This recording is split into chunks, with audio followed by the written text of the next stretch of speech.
Hello again, everybody. Todd Michael Putnam, just bringing you another dungeon adventure table setup. This one here, the overwhelming majority of it is from Dwarven Forge. Love those guys, great products, a fantastic service, and I just love the durability and the quality of them.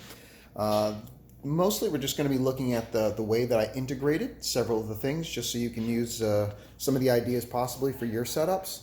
Over here, what I did was I just took I just angled it, as you see, instead of making it, everybody in a regular block square or whatever, you just turn it at a 45-degree angle in order to set it apart from some of the rest of the other dungeon pieces. And then Dwarven Forge has, where they integrate, they have actually pieces like this that fit right in that angled corner. So it sets it right in there and allows you to do these kind of things that just provides that little extra eye candy or interesting features to look at to help keeps the players focused on what's going on and just makes it feel more exotic. Simply over here, all I did was I threw some of the elevation tiles underneath it in order to create a higher backdrop for the Snake Temple itself, and that works out really well. In this section over here, this is something the first time that I've used it this way, and I'm really happy with the way that it turned out. In their Dungeons of Doom, Dungeons of Doom set, they have some broken tiles, intentionally broken. You can put them together and whatnot. And what I did was I tried to make a transition area where there was like portions of an outdoor temple from the inside of a natural cavern that's been decimated by creatures or quakes or whatever the case may be. I threw in a little statue there, just put it on the side, and some of these smaller tile pieces that are quote unquote broken pieces. They're designed to look that way. Just left out some of the tiles and put the broken pieces in there to create a rubble type effect. Along with these extra pieces here that come from the broken wall sets, and they actually match up and fit in the walls. So you can put them on there and then take them off, but I didn't happen to use them that way. So it looks like a temple that's been trashed the outside of it, but of course it's got these solid, iron doors or whatever it is that keep whatever's been battering it at bay.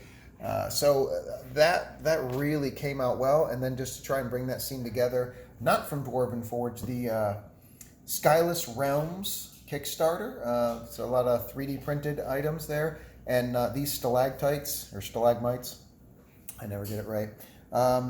Stalagmites, I think it is, from the ground up or whatever. They just bring everything together. They add a third dimension to the table that really brings that feel of being in a cavernous type environment.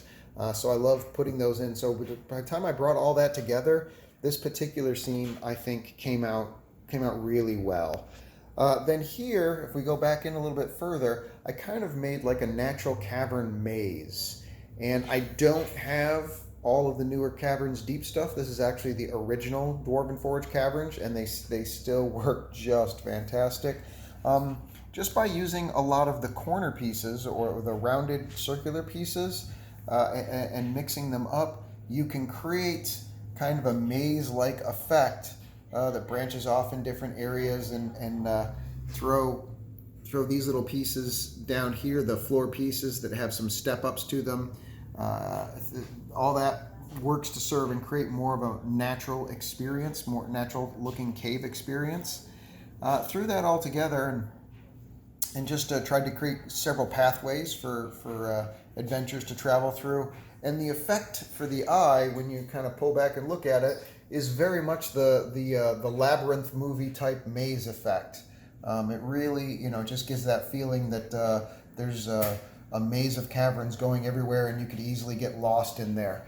I'm very happy with the way that worked out.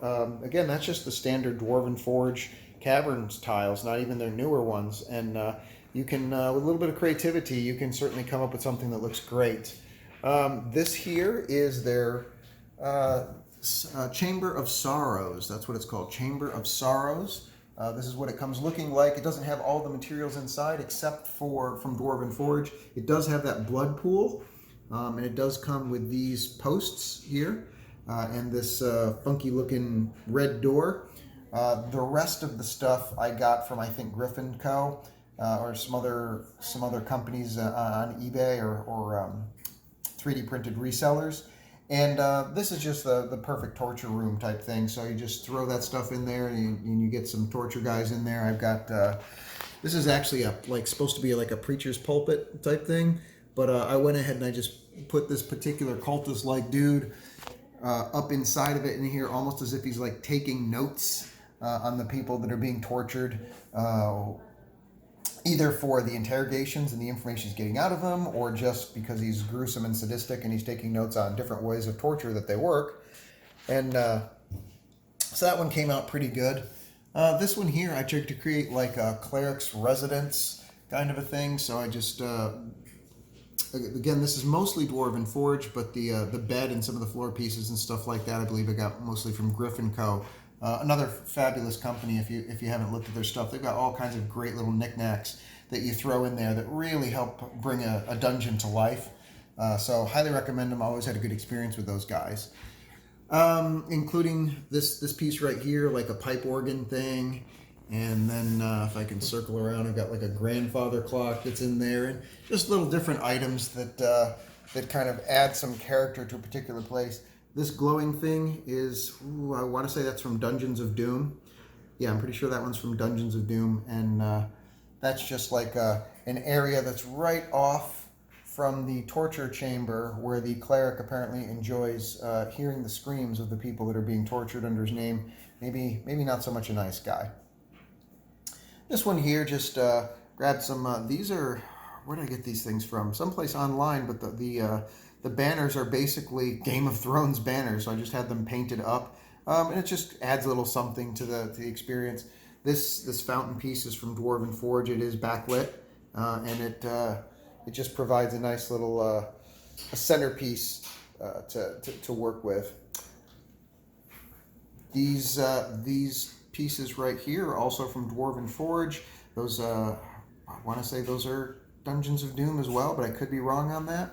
And that's good. Of course, you've got prisoners or whatever, and prison cages, and then I just threw a couple of cultists in there that are guarding them before they make their trip to the torture chamber, the Chamber of Sorrows. Again, it's these angled pieces that allow it to be possible to do this with Dwarven Forge, because they have those pieces that match it in. This is the same thing right here. This is a cornered room. If you look and pull that out, that's a wedge-shaped piece. It's not a traditional 2x2 piece. Because they have that, though, you can build your rooms at these odd angles and create these nice geometric type effects, or just create a dungeon that doesn't look like it's cookie cutter perfect square for everything.